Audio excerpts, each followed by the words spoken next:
Hey, good morning. How y'all doing? It is Well Read Beard. Damn fine day. Damn fine day to talk about some books we were here for. Beard Book Talk, episode 11, where I show you what I read, what I got, what I'm going to read. And yeah, let's get into it. I got a bunch of shit this week, bunch of books. So I went to a couple stores and got some stuff on eBay and got some stuff that um, you know, to finish out my Dark Tower run. So things like that. But first, stuff that I read. I finished Wolves of Kala this past week. Again, audio format. And this was a first time read for me. Like the book, probably 3 stars. Basically, in this one we are on the path to the tower. Stop at this town, Caliburn Sturgis. There are these uh, wolves that come every 20 some odd years to take the children. Basically, this particular town, everyone has twins, so they take one of the children. When they're returned, they come back ruined, so to speak. Again, I want to say it was like every 23, 24 years, but did feel very similar to it coming every 27 years to basically attack the children. Yeah, so a lot of ties to Salem's Lot in this one because Father Callahan shows up and really. I'm finding a lot of these books are stories within stories where we're kind of following Roland and his crew, and then we go into like in this one particularly we went back into Father Callahan's story and found out what happened after his classic showdown with Barlow. So um, yeah, I'm probably 3 stars on this one, and then I read Looking Glass Sound by Catriona Ward. Really, really like this book. Probably 4.5 stars. Again, I hesitate to go too deep into either of these, which I've already done it with Kala because I've already done a monthly wrap up, and I talked about this, and I think I've already put out maybe a review of this. I haven't with Kala yet, but like a full video review of this. But I really like this book. Coming of age story of 3 kids meet Summer Beach. There are murders, disappearing women happening there. There's a lot of stuff going on, but really um, Ward, I don't think anybody else is writing like her. Just the way she crafts her twists and sets you up for these things and all that.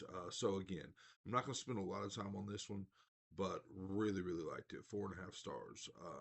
Probably my favorite book I've read in the last, you know, since I started back for sure.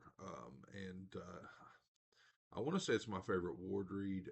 I know I like it more than I did The House on Needless Street. I remember really, really liking Sundial, so that's hard to say. But anyway, Looking Glass Sound, Catriona Ward, really, really dug this. And that's pretty much what I read um, last week. So I am very, very close to finishing the next 2 books that I'm working on. I'm doing The Devil by Name by Keith Rawson, digging it. Probably got under 100 left. Should be finishing this in the next couple days. And I'm doing Wind Through the Keyhole by Stephen King. Again, it's like Dark Tower 4.5.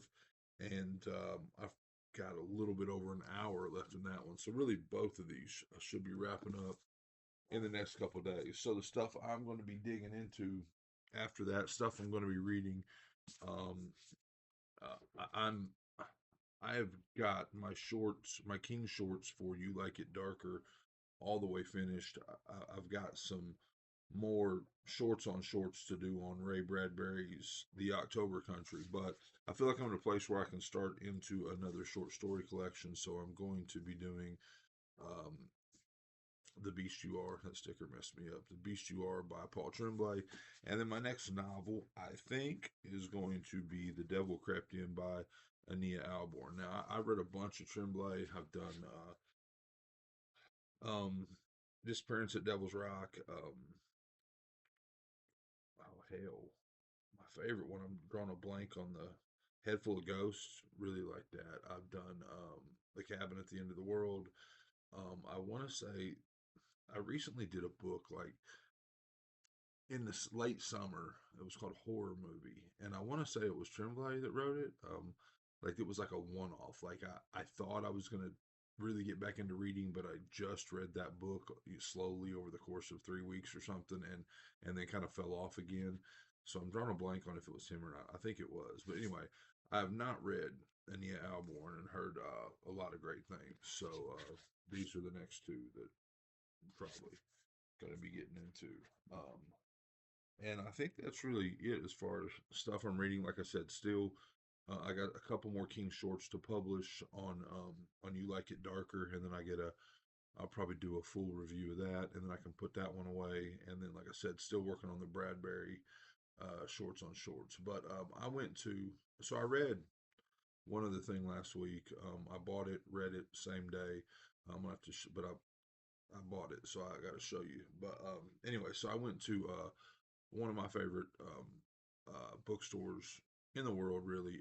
It's Coffee Tree Books in Moorhead, Kentucky. We went there this weekend for my son was there on a football recruiting visit, but my daughter goes there. So, I got to hang out with her and go to this bookstore, get some coffee, and they've always got a great sale table in the back. They also stock a lot of, I mean, not a lot, but they stock a lot of like, small press horror stuff and, local authors and things like that. Really, it's a really, really cool store. And anyway, coffee shop up front is called the Fuzzy Duck, and the bookstore in the back is called Coffee Tree Books. So anyway, like I said, I went to the sale table. I only bought stuff off the sale table, but one of the things I got there was a graphic novel of H.P. Lovecraft's The Call of the Cthulhu, and Dagon. So it's really two stories in one. I read this immediately that night. Look, I'll be honest with you, I struggle with a lot of graphic novels nowadays because of my eyes, because the print in the little bubbles is so small. This one was not that way. But yeah, I read this. Look, I'm not a huge Lovecraft fan. I'm not a huge cosmic horror fan. Um, but I mean, I enjoyed the reading of this. It looks like it is a paper graphic novel that has then been sandwiched between these two hardcover sheets or whatever, and then strung together with green yarn. I don't know, but anyway, I picked this up $4.99. All the books that I bought off the table there were $4.99, and I've actually read this now, so it was all right. Probably 3 stars. And then the other three books that I picked up, I got Zombie by Darren Shan. I think this is like a YA type zombie book. I'm not sure, but $4.99, picked that up. I recently bought a Frank Bill book a couple weeks ago. I want to say that I got that one at Half Price Books. I have not read Frank Bill, but I kind of want to. I don't necessarily think it's horror. I think it's more of like kind of, I think it's grit lit type stuff, but I'm not sure. But anyway, I got Back to the Dirt, cool cover, by Frank Bill. And then I read this book, but I read it a long time ago, and I didn't own a copy of it. And it was a hardcover copy of The Ballad of Black Tom by Victor LaValle. And yeah, so I picked up 4 books, 4.99 a piece. So my wife, the prof, you've probably heard me talk about her before. She is a college professor, and Silas House, who is a Kentucky author, local Kentucky author. I mean, well, of course, it's local shit. I live in Kentucky, but anyway, again, kind of regional lit type stuff. I have not read him. I've owned a bunch of his books. I've kind of always wanted to. Like I did. Sorry, excuse me. Let me get a sip of iced coffee here.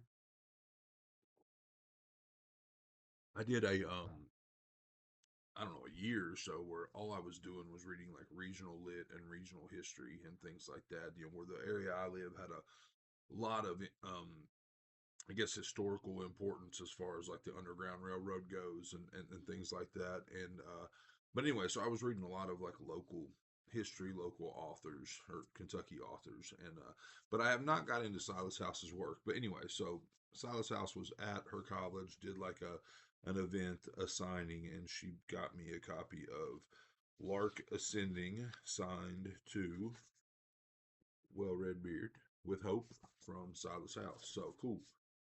Now I picked up some singles on eBay, again, stuff that I stuff that I want to read. So I have a copy of Dark Tower 7 now that it's a monster, and I'll be getting into this um, pretty soon after Song of Susanna. Also picked up a copy of Song of Susanna. Um, and when I got this one, it was buy two get one free. So I briefly spent some time trying to find some of the things that I wanted or needed to put in my cart. This is not a very nice copy, really, but it is what it is. And I got, in order to fill out that cart, I got a copy of Nosferatu, which I've never read. I often think that as I roll out of the Dark Tower and kind of get to a point where I'm caught up on Stephen King stuff, yeah, that I want to roll into Joe Hill's work. I've not read a lot of Joe Hill. I did read Heart Shaped Box way back in the day. Think maybe I've read another one, but I've not read a lot of Joe Hill. And I think about that, but I don't know. And then I also got Love in Vain. It's a little paperback. It is edited by Poppy Z. Bright, but it's Tales of Vampire Erotica, and I thought that I might get into this and do some shorts on shorts. I don't know, but so grab two books to kind of do that. Buy two get one free. I bought so I'm doing Keith Rawson. Just did Fever House. I'm almost done with Devil by Name. I've asked my mom for a couple of my mom and dad for a couple of Rawson books that I don't have. With the short goal being to kind of read all of Rawson, get completely caught up in the next 6 months or whatever. But anyway, I bought The Mercy of the Tide off of Pango Books by Keith Rawson. So I often reach over here. Sorry, often browse eBay in my downtime to buy like large lots of books, like stuff to take to Pango and whatnot. I buy a lot of like large Stephen King lots and things like that. I mean, in the last 3 years, I've probably sold five or six, hardcover copies of like Salem's Lot or The Shining or this and that. I just buy them when I see them. But um, I was looking, and this was more, I guess, for me than like to get rid of. So the seller had a bunch of like indie small press horror stuff signed. Appears that they went to a lot of like conventions, events, like back in the late 2000 teens, like 2018, 2019, stuff like that. Anyway, I got a couple lots. They were $20 each, so like $5 a book, four books per lot. But I got in that I got Carlton Mellick. I've never read Carlton Mellick. I think it's like kind of like funny, like funny dark humor type stuff. I don't know. This one's called Every Time We Meet at the Dairy Queen, your whole fucking face explodes. Um, but I mean, just some of this dude's titles, which he has a lot of. I think I actually saw one at one point and kind of laughed about it and passed it over, and I think it was called The Haunted Vagina or something like that. And yeah, hmm and then like after I I think I was like live in the store and took a picture and posted on Twitter or something. I was like, should I get this? Blah, jokingly, kind of, because I thought it was just a funny like, oh, you shouldn't read that thing, and everybody was like, oh yeah, Carlton Mellick's awesome. You got, and so anyway, so I got this. It's short. I might read it sooner rather than later, just because I'm interested in what this dude has. But anyway, so signed copy again. Guy on eBay. His name's Josh. All these books are to Josh, which my name is not Josh. But anyway, so got that one. I got a signed copy of Cold in July by Joe R. Lansdale. I got again, they're all signed, so I can stop saying that. And the dogs want to talk to you. So I got Nightwear by John Everson. I've read a couple John Everson books. It has been a while. And then hold on, I got Just Like Hell and Mr. Gray, which this is two, I think, novellas in one, which I'm intrigued by. Like, I've never read Nate Southard, but it looks kind of cool. And I might I mean, of these books, I might jump into this one at some point. But yeah, so just some other signed copies that I got. And then there was a 4-book lot of Jeff Strand, which I've heard of. I don't know that I've read. These are all, again, I think that these were signed in, doesn't say, but I think, again, around 2018 or something. So I don't know. Like, a lot of this stuff is probably, like, Jeff Strand is probably moving on and different publishers writing. These are all from, I think they're all self-published, but anyway, a lot of this stuff could possibly be out of print at this point. But so I got Everything Has Teeth by Jeff Strand. I got A Sick House by Jeff Strand. I got Bring Her Back by Jeff Strand, and I got Benjamin's Parasite by Jeff Strand. So yeah, all signed copies. And then I buy books everywhere. I went into, so I live in a very small town, very small. 30 minutes to get to a Walmart, or like an Applebee's. An hour to get to like a nice restaurant, or like a mall, or I'm trying to think what else, but or like a Dick's Sporting Goods or something. It's like an hour to get to anything like that. So all I have locally here, and I'm lucky because I didn't used to have it, but it's a Dollar General store, and it's fairly new, opened in the last couple years. So it's kind of bright and shiny, and they keep it nice and actually keep the aisles clear of a lot of a lot of other stores I go to. They just like put the carts full of like stuff in the aisle and just leave it there and never actually stock the shelf. That's not the way down here. They actually have somewhat taken care of it. But they had a little display of books like up in the front, like really right where they were shifting between Halloween stuff and Christmas stuff, and hardcovers, and some like paperbacks. And I looked through them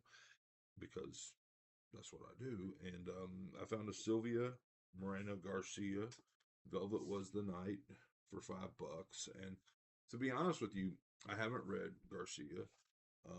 I mean, I've had copies of Mexican Gothic a couple times, and like I said, I buy a bunch of books, I dump them, whatever. But I have not read it, and this one I passed it like, I don't know, 2 or 3 times, because I go down to the dollar store multiple times in a week to pick up this or that. And eventually I was like, you know what, if I was standing at a Starbucks counter and this book was sitting there as the $5 book, I'd pick it up, because I know the author's name. I know it's at a minimum somewhat horror adjacent. I was like, I would buy this if it was at Starbucks, but I'm passing it over because I'm at Dollar General. So anyway, I picked it up, and not to get too much into it, but Kirkus Reviews calls it a noir masterpiece. So I, I might get into this one in the near future. Who knows? Anyway, I think that's it.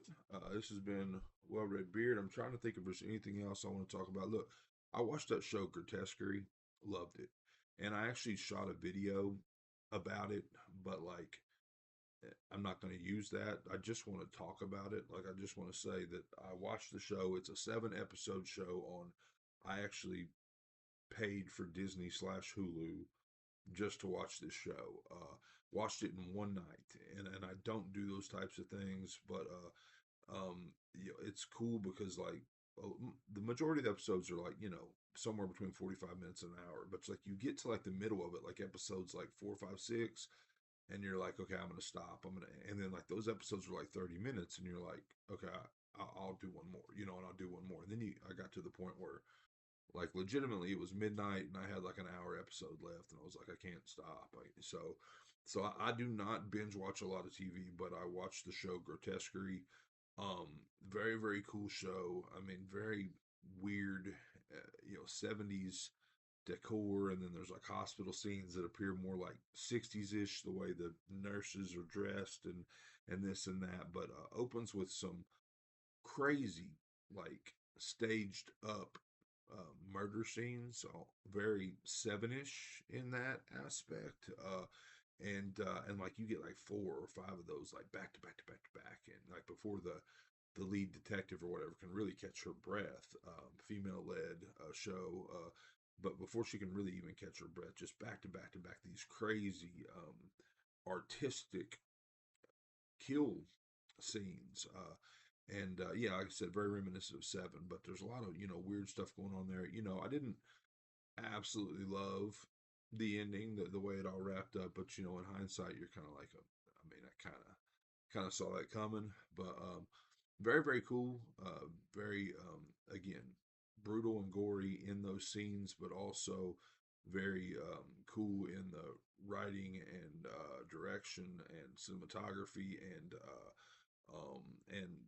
the setting up of the twists and whatnot. Some really cool actors in it. Of course, Travis Kelsey of football slash Taylor Swift fame is in it. I don't know if that's his debut acting role, but I think it is.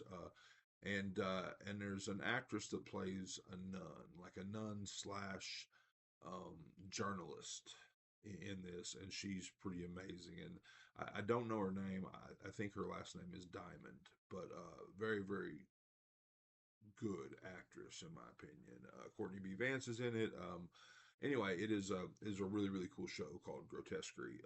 One more thing I want to bring up is that um, I don't know if you and I don't want to go into this too much. I just want to mention it because I love horror, and there was some real life horror that happened like a mile from where I live. It made national news, but so I'm sitting here working. I don't know, 5 weeks ago, 6 weeks ago, a guy that I know, a guy that I coach youth football with, he's like a contractor. He messaged me. He's like, "Hey man, I'm working like over here. It's literally like by road, it's probably 2 to 3 miles. By as the crow flies, it might be a mile." He's like, "Hey, I'm working over here, working on this insurance job." And he said, "I found the homeowner naked in the backyard with her head cut off." Oh, I was like, "What? Yeah, are you messing with me?" Anyway, again, it made national news. I mean, um, decapitated, dismembered. We're talking body parts in a pot in the stove being cooked, and all this happened a mile from here. All I know is that the daughter is in custody. The daughter apparently was out in California, whatnot. The mom went to get her. I mean, she was having some trouble, whatever. Mom went to get her, brought her home. Rumors of cult activity, things like that. Rumors of Satanism, and then next thing you know, mom is murdered in the backyard. So state police everywhere, roads blocked off. Yeah, so that happened like right over there. Very very interested in the story.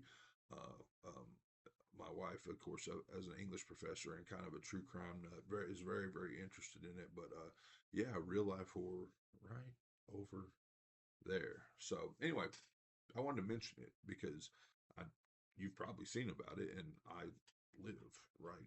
Anyway, well, Redbeard, hope you enjoyed it.